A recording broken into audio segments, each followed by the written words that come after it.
Hello and welcome to today's episode of the Product Angle Show. And on today's episode, I'm super excited to introduce Simon to you all. Hey, Simon. Hey, how you doing? Good. Thank you for coming on the Product Angle Show today. Yeah, thank you so much for having me. Excellent. So, perfect. So over the last 10 years, Simon has worked with many SaaS companies, large and small, being featured in several online publications, including UX Planet and UX Collective, and has built a successful product design consultancy. Simon, what else would you like to add to that? Tell us who you are and what you do in your own words. Yeah, sure. So I'm based in the UK here. So I'm based in the Northeast, hence the strong Northern accent. I hope you can understand me. So, like you said, I specialize in helping SaaS companies improve the design of their product, really. So I've been working with SaaS companies now for quite some time.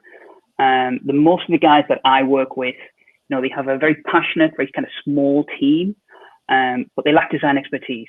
So they're really kind of hitting the limits of what they can do in-house, essentially. And this means that they built a product that essentially is functional, but it's quite clunky and it's quite confusing for people to use.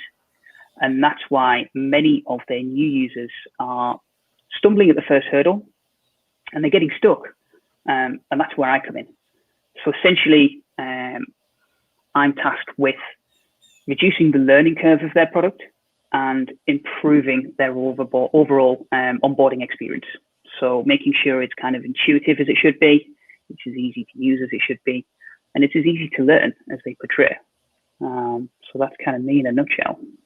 Absolutely. So before we get started into UX and design, tell us something that we cannot Google about you. I love this question. So I was thinking, I think I must be the only person in the country, or at least a handful of people, who doesn't like tea or coffee. I don't know what the fascination is, really. I don't understand it. I drink soft drinks and juice and water and whatnot, but when it comes to tea or coffee, I just don't like it. I was the same way for many years. Working in the UK, everyone has a break and they're always going for their tea and coffee, right? And I was the odd one out. Same thing. Never drank tea and coffee. But as I got older, I kind of enjoyed having tea with just a slice of lemon in there. That's it. Okay, interesting. Look, I've had a handful of cups of tea. I don't think I've ever had a coffee before, to be honest. And I know that's kind of probably shocking to some people, but I've just never been a fan, Yeah, I hear you. So let's get started. And before we get into the teardown, tell us how and why you got into design. Yeah, sure. Great question. I think I've always been a creative person, somebody that enjoys making things, essentially.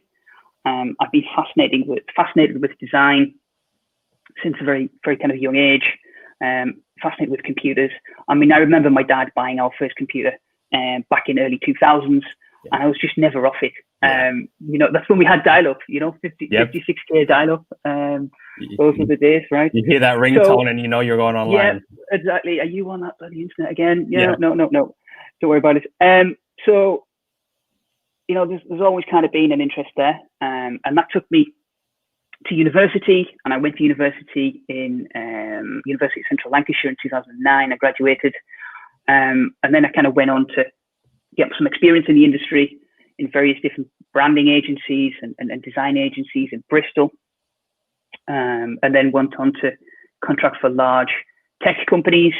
But yeah, I've always just been fascinated and loved solving problems with design. And now I've kind of established myself as an independent designer for SaaS companies. It's just something I've always loved to do, to be honest. Absolutely. And if you don't know Simon on LinkedIn, you should definitely go follow Simon, because he puts out some amazing content on LinkedIn. I love seeing your visuals and the UX comments that you make. So thank you for sharing all of those. No, I appreciate it. Thank you very much. So what is UX and why should we care? Great question. So it's often defined as like the overall experience someone has when they are interacting or when they're just using a product. So that can be a digital product on a mobile phone or a tablet or a desktop, or it can be a product in the real world as well. If you've got a SaaS product, I think it's especially important to consider the overall experience. I think it can be make or break for many early stage SaaS companies. User experience design has a direct impact on business KPIs, like retaining users, like driving engagement with users, helping them boost revenue by increasing trial success. And I think there's also many internal benefits as well, like reducing development time and development costs with prototypes and wireframes, etc., etc. So I think the benefits are far and wide. Definitely. Now, what's the difference between UI and UX? Because I've heard people use it interchangeably, and I've heard people confuse the two. So can we get the record straight? What's UI and UX in your opinion? Yeah, they do. You know what? I think this comes down to I think designers and the industry itself has kind of shot itself in the foot a little bit here. I mean, both are crucial to the success of products, but they're obviously quite different. Essentially, UX, or user experience design, is everything that can be experienced within the product. So UX considers everything that shapes that experience. It's how the user feels, it's how easy it is for them to accomplish certain tasks in certain ways. It's not about the visuals, far from it really, although it is a consideration, it is a important point, the visual design, but the UX itself is greater than just what you see. Whereas the UI is more to do with the overall look, the overall feel of the product. It considers the visual elements that you see when using the product, so buttons and icons and typography, etc., etc. But yeah, I think that kind of gives you a very kind of basic overview of things. Perfect. Thank you so much. Now, in the next part of our conversation, we're going to tear down InVision. Before we get into InVision, tell us what exactly it is. Yeah, sure. I think for those of you who don't know, InVision is a well-known design tool, design collaboration tool. It's used by millions of people. They have a suite of products to help product teams design products and manage projects. So they have tools for creating prototypes, gathering feedback, presenting and exploring ideas in a collaborative digital environment. I think the product also integrates with other popular product management tools. And I think today we're going to sign up for an account, go through the onboarding process, and then go through the product's first use experience as well. Perfect. So for those of you who are watching live, feel free to interact and ask any questions to Simon or I, or Simon really, because he's the expert here. If you have any questions regarding the UX of InVision, feel free to jump in and type them in, and we'll answer them as best we can. So Simon, you ready for this? Yeah, let's go for it. All right. So I'm bringing up the website here. So talk us through what your opinion is on the InVision website from a UX perspective. Now, immediately I'm drawn to the video in the back. Now, I've heard some people love videos, some people hate videos, loading times, and etc. What are your thoughts on having a video right there, front and center? Yeah, I mean, it's certainly an important consideration. I think in this case, given the videos in the background, it's a little bit vague. You wouldn't be watching the video to understand what the product is. Yeah. You'd be kind of reading the text and scrolling through the page. I don't know whether you can click on watch video. Yeah, so you can watch the intro video, which probably explains a little bit more about the product, which is great. I mean, at the top of the page, front and center, obviously what's important is the value proposition. And I think they do a really good job of this. It's very short, it's very precise, but designed better, faster together. I think sums it up really well. So all credit to them there. The design itself is really clean. It's well laid out, it's well thought out. They've got some really good social proof just above the fold there, so you can kind of see some of the companies that have been using the product. Yeah. Spotify, HBO, Netflix. The one thing that confused me when going through this page is they have very inconsistent call to actions. So if you sit at the top, you kind of get started for free, and then you sign up for free, and then you can request a demo, and then you can sign in, and then you can watch a video, and you scroll down to none of these calls to action, and then you can learn more. It takes you away from the homepage. Yeah. I think it's a little bit confusing, and I think it needs to be far more consistent and better considered, looking at those call to actions. But I do think they explain their product really well. There's some really nice screenshots as you go further down the page. So they're just kind of snapshots of what you can do with the product. So these are really nice visuals. I think a little bit further down, you get some animated GIFs as well. So Studio is their product design tool. And I think the GIFs do a really good job of explaining some of the features and benefits without having to sit there and read through the whole thing. But yeah, overall, really clean. I think they make the right first impression. And if it was me, I'd be intrigued to sign up. Got it. I want to ask you a question just to get your opinion. So SaaS businesses, usually you can get started for free, you can log in, or you can have a demo. Now, is there what's the best practice, would you say, for founders, small SaaS companies who are just starting out, not the Invisions and the enterprise versions of software, but founders and smaller SaaS companies? What should their focus be? Should it be, or talk us through how they should be thinking in terms of getting users into the system versus a demo? Sure. So I think if you're going to go down the route of building a self-sufficient sign-up process or onboarding process, then you need to kind of consider scalability is certainly important. I think getting people through the onboarding process in such a way that it demonstrates the value of the product. So you need to do this as quickly as possible. So as quickly and as efficiently as you can, you need to demonstrate the value of your product. And really, that should be the purpose of the onboarding process. I mean, it doesn't necessarily matter what the terminology is. I mean, obviously, having the word free thrown around everywhere is going to help draw people's attention and reduce barriers to entry. But essentially, that onboarding process and the first use experience should be about helping users get some quick wins very early on. Yeah, got it. I have a question here from an audience member. What kind of button link design would you have at the bottom area? At the bottom area, I'm not quite sure what you mean. Yeah, maybe right at the bottom. I'm thinking, what kind of button? So there's the question. So I think they're kind of missing a trick here, because there's kind of 3 call to actions, and I think you need to be a little bit more clear about where you're directing users. Okay.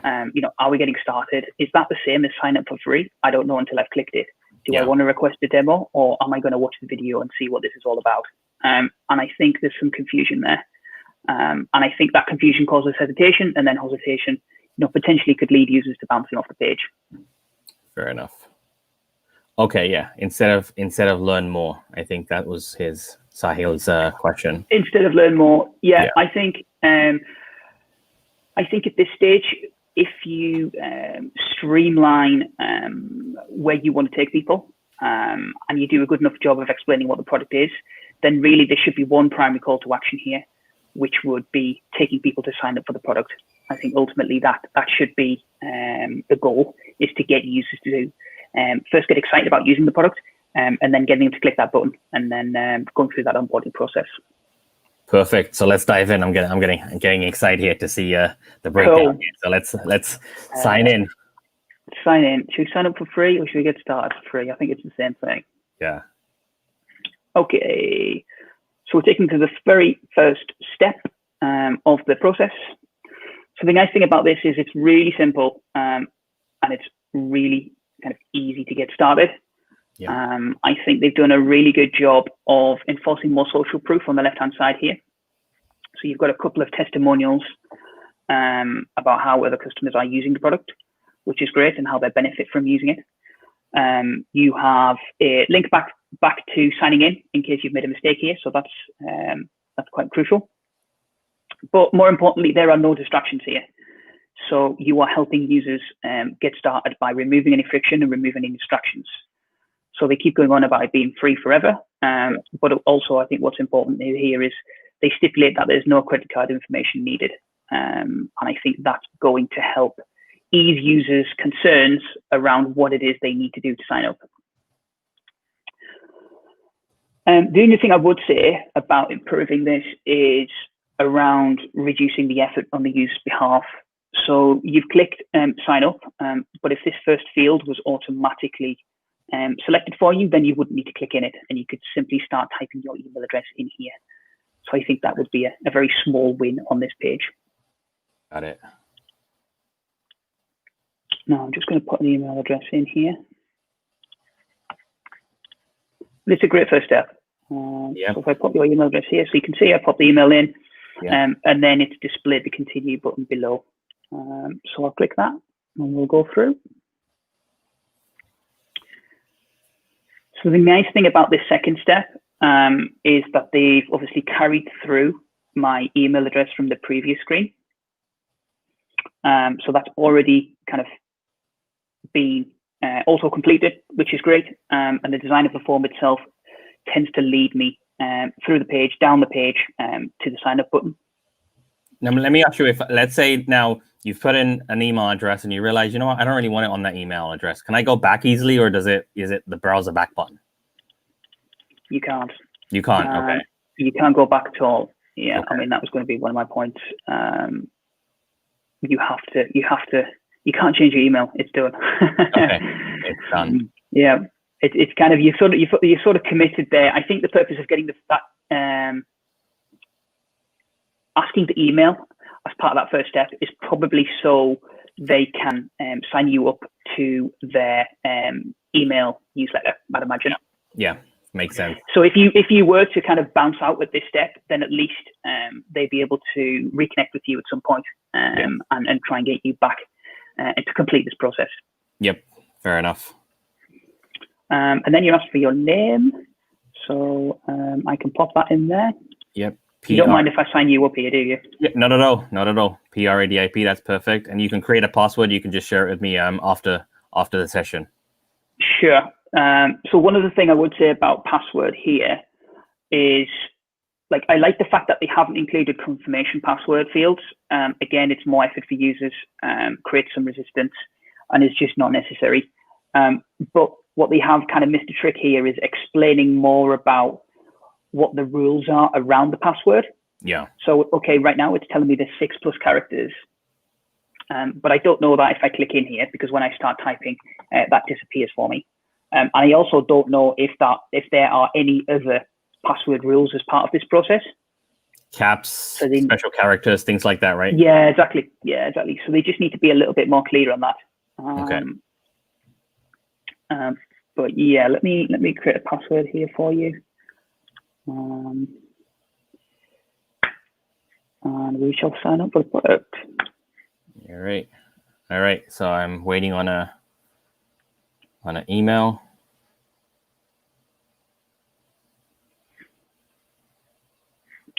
Oh, yeah, so you should get an email. We're in luck. Is it worth? Yep. I have the email, the code here. So I'm going to ping it to you on the background here. Private chat. There we go. So it must be said that, like, I can really understand why companies go through this process and request users to verify that email address, but it should be done with some serious consideration, because at this point, on average, about 30% of users will fail to confirm their account and activate their account. So I was just going to say. Yeah, go ahead. I've just verified the email there. Sorry, I've just verified your email and put it in. Yep. And I was going to say a couple of other things on that screen before I did that. So I think you need to be cautious about that. The other thing I would say is, don't forget it's more effort for the user to then load up their email, find their email. If that email doesn't come through, you're waiting around for how long? Who knows? So it's important to consider carefully whether that's a step that's absolutely necessary at this stage.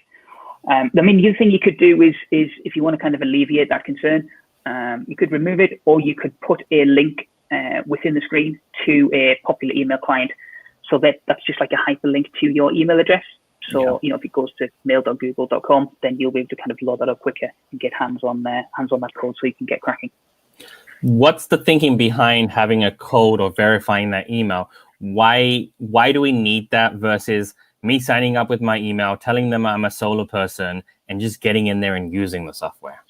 Well, I think your email address is more valuable to them if they know you are a real user. Okay, so it's really for that capturing that email. And I think the code itself is just one method. There are kind of a couple of different options you could explore there, but I think the code itself, it is just one method of ensuring you are a real person, and that email address is then valuable to them. Got it. Makes sense. Cool.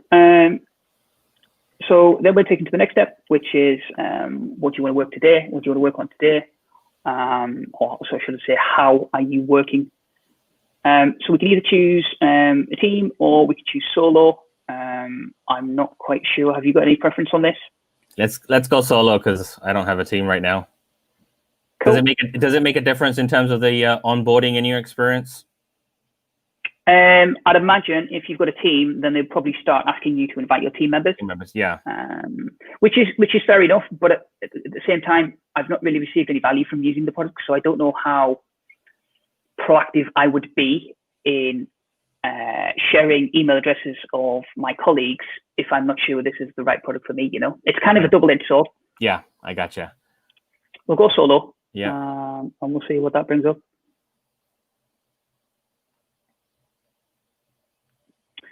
Okay, cool.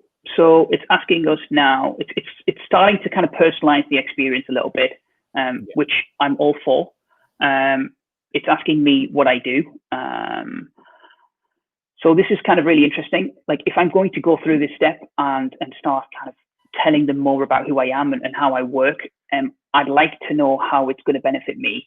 So I can see this feels like the start of the onboarding process here. There are obviously kind of multiple choice questions, which are kind of really easy to complete, which is great. But there's no way for me to skip this at all. And I'd like to be able to, if I'm really keen to just dive in and get on with it myself, then I'd love to be able to kind of skip. Yeah. The other thing I would say is there's no progress bar. So at this point of the process, I have no idea how long this is going to take. This is the first of 100 steps or the first of 5. Yes, that's a very good point because I don't know how long. No, your guess is as good as mine. Yeah, how long are we going to be filling in information before we can actually start using the product? Exactly. And we've got the stage now where we've kind of been looking at this for the last 10, 15 minutes, and yet we've still not really received any value. Yep. So if we click designer, it should take us, I'm guessing, to another couple of questions here. Okay, so that's brought us to a tour where it's basically asking us what we would like to do next. Yeah. I think for the purpose of this, we could probably skip the tour and dive straight into the product, really. I think that would kind of benefit us a little bit more. Are you comfortable with that? Yep, I am good with that. Let's skip the tour. Okay. So now we have landed on the dashboard, as it were. Okay. So this is the kind of the project screen where you can create projects, documents, prototypes, and everything else. So I think what you would say about this is, like, first impressions is it feels instantly familiar. So everything is where it should be. So, you've got your navigation on the left-hand side. That's very clear, very obvious. You have profile and notifications at the top. So that works really well. I'd also credit them for fitting everything on the single screen, although it's not always required. They do a really good job of kind of making sure everything can be seen on a single screen. So it just makes it easy for you to locate things. Yeah. You'll notice in the middle here, they have a really great first use empty state. So this is going to help guide users through their first experience, hence the kind of illustration and a little bit of copy here. So I think they've done a really good job of that. And then they hint below here, they hint at different products that you can, different products that InVision have that will be of benefit to you as well. So it's kind of a little bit sneaky of them to just start doing kind of promoting other products. But, I suppose you can't blame them for it, can you? No, it's a free plan, so why not? Yeah, sure. I really like the fact that they're starting with some tooltips. So these are actionable. Say that again. Tooltips at the top. Okay. You can see at the top here.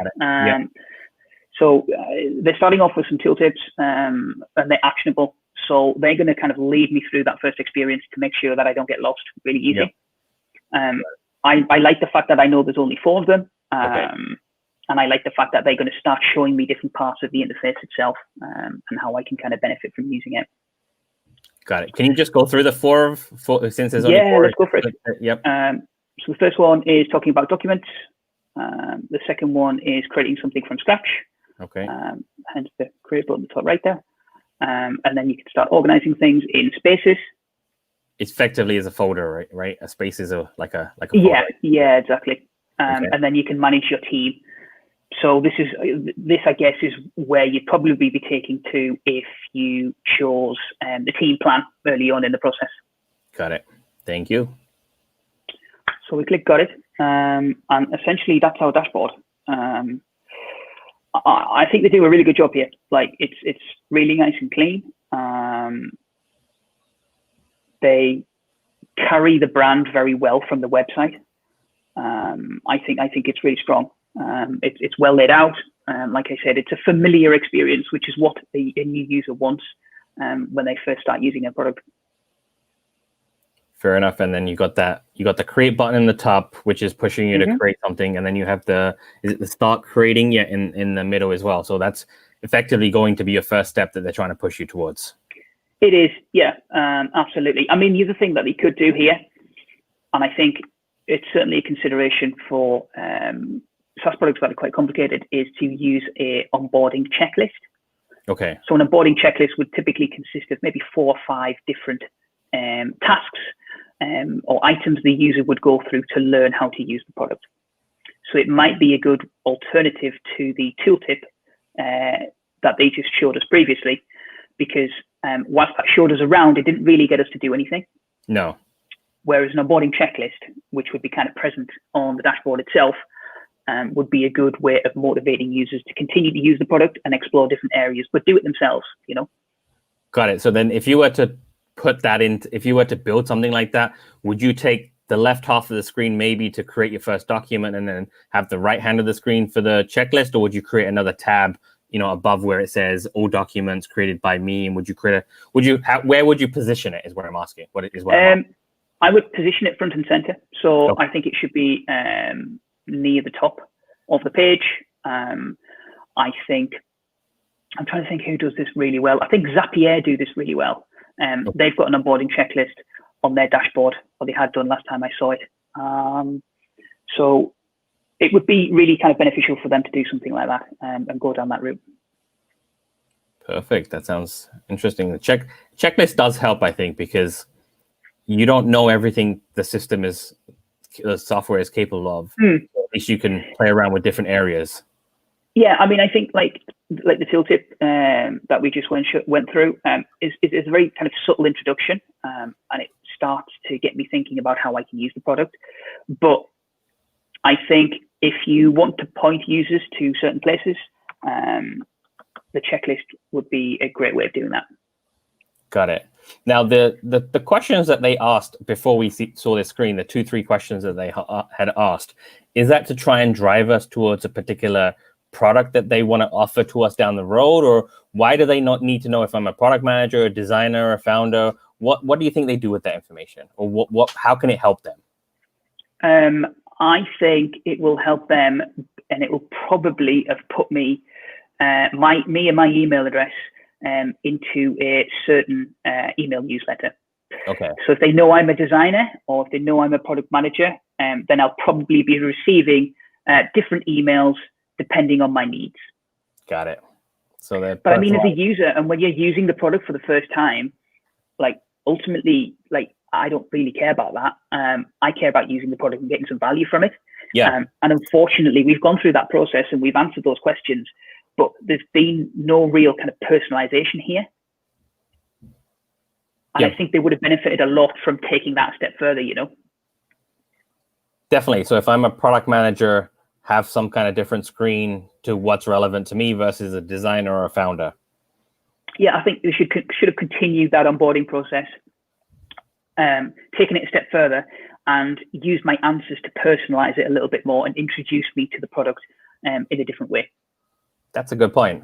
That'll be yes. Since they have that information, use it to provide value back to me versus exactly getting value for themselves. Because I just feel like I've gone through that effort of, and I know it's relatively straightforward, but it's still time, and I've gone through that effort, and now what have I received? I've kind of been put into a generic kind of document folder, you know? Yes. So if we go to the next step, I think there's only a couple more here that I wanted to explore, which was create. Okay. So create gives me a drop down. What's really nice about this is it kind of explains the different features as well. So you can create prototypes, you can start speccing out things, you can use freehand, or you can use a board. So that's really nice. And because I've not been here before, it tells me what each of these are, which is cool. I'll click freehand, and we'll go straight into freehand. So this is kind of quite self-explanatory. Like, again, I like how the screen focuses the attention on the user. They're doing one thing here, which is basically creating a new freehand and filling the form in. So they do a pretty good job of that. And you can see the fact that the create button is disabled before I've entered the information. I do think they probably would have benefited from using a modal window here just to keep users in context. There's a lot of wasted space, you know? Yep.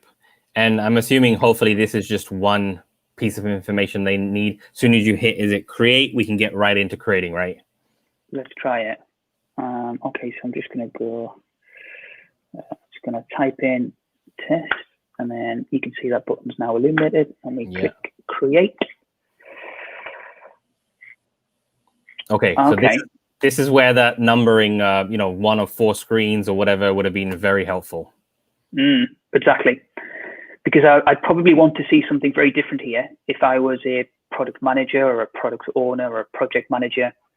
I chose designer as far as I can remember. So I'm given some options here that I guess are relevant to me. But I don't know, if we go through this process again, we might get the same options. Maybe, yeah. But I like the fact that they're thinking about this and they're putting templates together to help users get started. I think it becomes far less of a burden on me to start kind of inputting my own data. When you've got templates and things you can just kind of use to quickly get started. Makes sense. Let's see. Let's just create a blank one for now, and we'll see. We'll see what the interface looks like.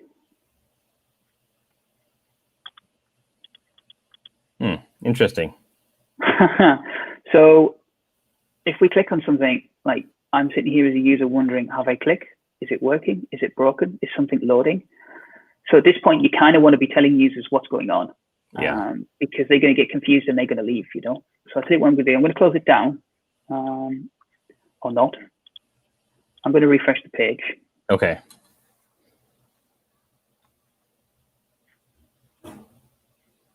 And then let's click blank, see if it does anything. Interesting. Yeah. So it looks like it's just broken on us completely.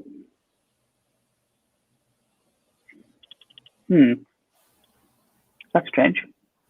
Yeah. I don't even know how I can get out of here. Shall I just quickly see if I can sign back in and load it up there? Give me 2 seconds. Yep, no worries.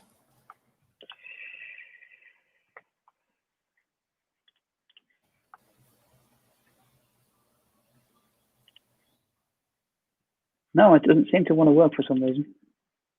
What if you click the wireframe or a different button? Anything happen if you click on? Yeah, let's click wireframe.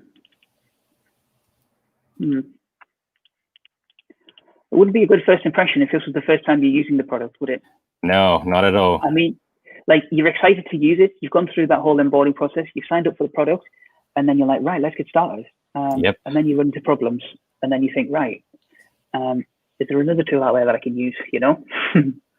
But you know, I think it's your browser and your computer. How dare you blame InVision? I think it's your computer and your browser.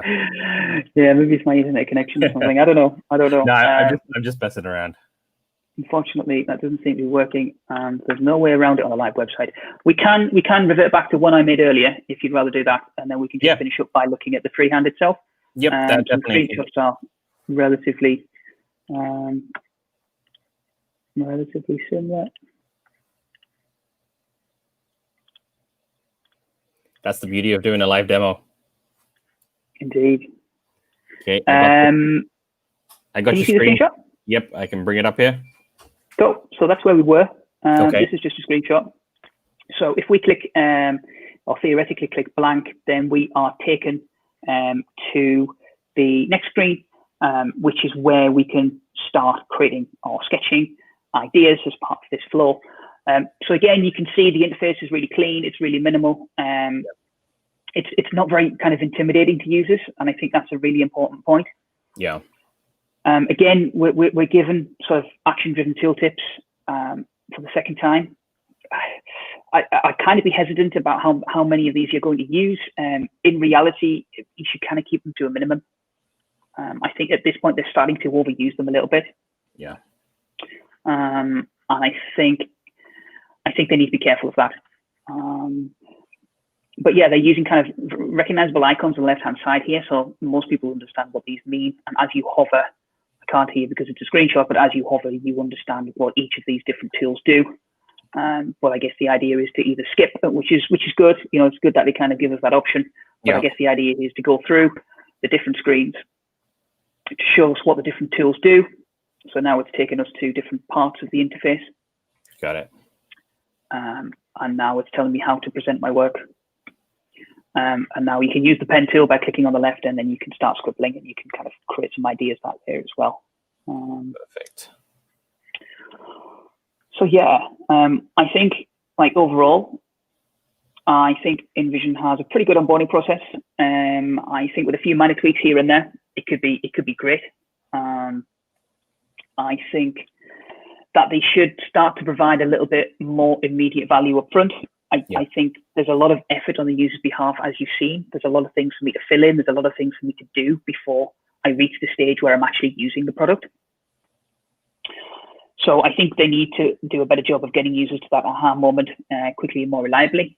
But as for the product itself, like, it is relatively easy to use, as you've seen. It's pretty easy to pick up and learn. The first time experience, given how well designed the dashboard is, I think makes a pretty good first impression. And it is intuitive, as I said. And it's kind of like what customers, I think, expect in 2020, you know? So let me ask, given the level of, sorry. Go ahead. No, finish your thought. I was going to say, given the level of competition out there when it comes to products like this, I think users expect a high-class experience. And I think it pretty much delivers. Excellent. In terms of the menus on the left-hand side, I've never used InVision. Is there a, I guess, more menu items behind, you know, a particular button or something, or, you know, it looks really clean and really simple to use that I don't feel intimidated using it, because you got the left-hand buttons, you got some buttons in the bottom and some buttons on the top, and then you got this big empty canvas to play around with. So I mean, that's what I love about it. That's what I love is the interface almost gets out of the way. It does a great job of, you know, providing the essential tools that users need when they kind of want to start sketching out ideas. But ultimately, I think they do a great job of just letting users get on with it once they've kind of reached this step, you know. It's just a shame it's taken us so long to get here. Yeah, that's the only thing. I mean, I would have loved to just put my email address in, get to that dashboard, and then click on create and get to right here. 3 steps, you're in creating something versus the, you know, whatever, 8, 9, 10, whatever we did. Like, that onboarding process, you could argue, was more valuable for them than it was for us. Yes, definitely agree with that. Definitely agree. I mean, it would have been. I don't think it would have been bad to have it afterwards. At least I got to play with the system, and then if I want to keep it, then I'm happy to answer all those. Am I a product manager and all those questions. But I think once you have decided that you want to start exploring the product and you want to start creating prototypes or sketches and whatnot, it's nice that once you're within that feature almost, they kind of hold your hand a little bit with some tooltips. And I think they do a really good job of just making sure they're not just kind of dumping you in the product and hoping for the best. They're holding your hand a little bit and then sort of letting you get on with it. Got it. Now, this is a little bit out of scope, but just in case you do know the answer, if you don't know the answer, totally fine. Now, let's say I'm using this and I want to check out a help guide or something along those lines. Can I get to it from this screen, or do I have to open up another tab and Google it? I think you can. I think this little icon down here would suggest that there is help available quite immediately, which I think is really useful. I certainly don't see any need to draw any more attention to it. No, this is fantastic. Thank you. I am going to take that off screen. Do we have any more slides, or this? No, I think that's about it, really. So we've kind of gone through the sign-up process. We've gone through the onboarding, and then we have created our first sketch. So we've kind of completed the task within the product, as it were. That's perfect. Thank you so much. Thank you so much for sharing that. Now, I have a couple of other questions to ask you. As you work with product managers, how can we better improve the function, the working relationship between the two functions? Sure. I think design is a collaboration. So I think when you're working within a team, it's really important to define some very kind of clear and concise responsibilities. The last thing you want to do is step on anybody's toes, So I think as soon as you can start establishing some close communication with each other and kind of building that trust from the outset, I think you're on the right path. So I think you need to start by making sure everybody's pulling in the same direction and heading towards the same goal. Fair enough. What are some of the lessons you've learned over the years that you wish you learned earlier, or just some lessons that you've learned in general? So I'm thinking one of the things that springs to mind is not being too precious about design work. I think, when you're getting started, you're conscious of what you're doing and how it matches up to other people and what other people are going to say about it. But I think you need to be open to kind of constructive criticism and feedback from others. Almost like embracing what you don't know. I think that's a great way of kind of growth hacking your way up the industry. I think you have to be especially careful and respectful of other people's roles in the company, in the business. Everybody is busy, everybody's under pressure. Yes, we're all kind of trying to meet deadlines. But ultimately, done. You get to the stage where you feel like done is better than perfect. Perfection just doesn't really exist, especially when you're designing SaaS products. It's kind of never ending, But yeah, keeping people focused on that end goal and working together collaboratively, and just not being too precious about the design work. Fair enough. Has there been a situation where there's been some kind of conflict between the product managers and the design team? It doesn't have to be something recent. I don't need to know the company name or the names or whatever, but are you able to think of some kind of example where there's been some conflict between product management and the design team where you've, and how has it been sorted out? So I think tools like InVision do a really good job of helping iron out some of these kinks. So I think if you're working in a very transparent way, and everybody's on the same page, as I've said, your product manager, your product owner knows what you're working on and how long you're expected to work on that task for. I think it should alleviate all of these problems, to be perfectly honest.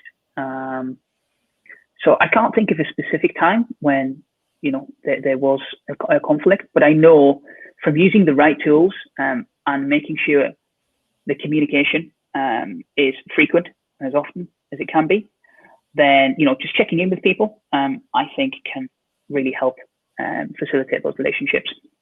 It was a badly asked question, but I just wanted you to say communication. That was my whole purpose of asking that question. Oh, well, absolutely, of course. Communication is the key. Absolutely. Now, what would you say to somebody who's looking into getting into design? What are some of the steps they should be taking, or what kind of experiences should they be looking out for? Sure. So I think breaking into the industry right now is arguably easier than it's ever been, to be honest. Although I do think some people are a little bit intimidated about where to start. Yeah. There are so many different fields you can get into when it comes to UX. You've got UX researchers, you've got information architects, you've got usability analysts, you've got interface designers. The list goes on. There's so many broad positions available, broad range of positions available. I think really you just need to start by educating yourself a little bit. There's lots of good quality training programs out there. A couple that I'd recommend would be Nielsen Norman Group. So those guys are leaders in research-based UX, and UX Design Institute is another one as well. Those guys do UX and design thinking training. So both of them have really, really good, really in-depth resources, blog posts, training courses, articles, things like that you can get involved in. I think secondly, you should go about trying to find a mentor. And I wish I'd done this earlier in my career as well. Growth Mentor is a good place to start, or Amazing Design People List. Yeah. Amazing Design People List is a really good place to kind of connect with different designers from different places all over the world. And I think it's actually sponsored by InVision as well, which is ironic. And then I think you need to start putting your learnings into practice. And I think that's the only way you're going to start kind of developing. And I think, learning the basic tools, whether it be InVision, whether it be Figma, XD, whatever it might be, is a good place to start. Don't get too hooked up on it. But another resource for you is learnux.io. And those guys help you teach the basics of UX, UI design when it comes to interfaces and learning the tools and the products and the processes as well. Perfect. Thank you so much. Now, I mentioned your LinkedIn. You're very active on LinkedIn. Is there any other places that we should find you on? I know you have a fantastic website. I checked out your website earlier, and that was really good. So do you want to plug that in? Yeah, go for it. SimonMcCade.com. SimonMcCade.com is my website. Got some blog posts on there, quite a few useful resources. But yeah, like you said, I'm kind of quite active on LinkedIn at the moment. Perfect. It seems to be a really good place to hang out, so you can follow me on there. Excellent. Thank you so much, Simon. I had a blast chatting with you, and we're going through the InVision process. I'm looking forward to learning more about UI UX, because that's one area that I need to train myself up on. So this was a great start. Thank you so much. Awesome stuff. Yeah, it's been an absolute pleasure. Thank you very much for having me. Thank you. Any last words you want to say before we leave to anybody? I'd say don't make the same mistake other SaaS companies do, which is don't prioritize and put UX design at the bottom of the pile, because it'll just prove to be extremely costly later on down the line. Yep, absolutely. Well, thank you for everyone who joined in, and thank you, Simon. Appreciate it. All right, take care now.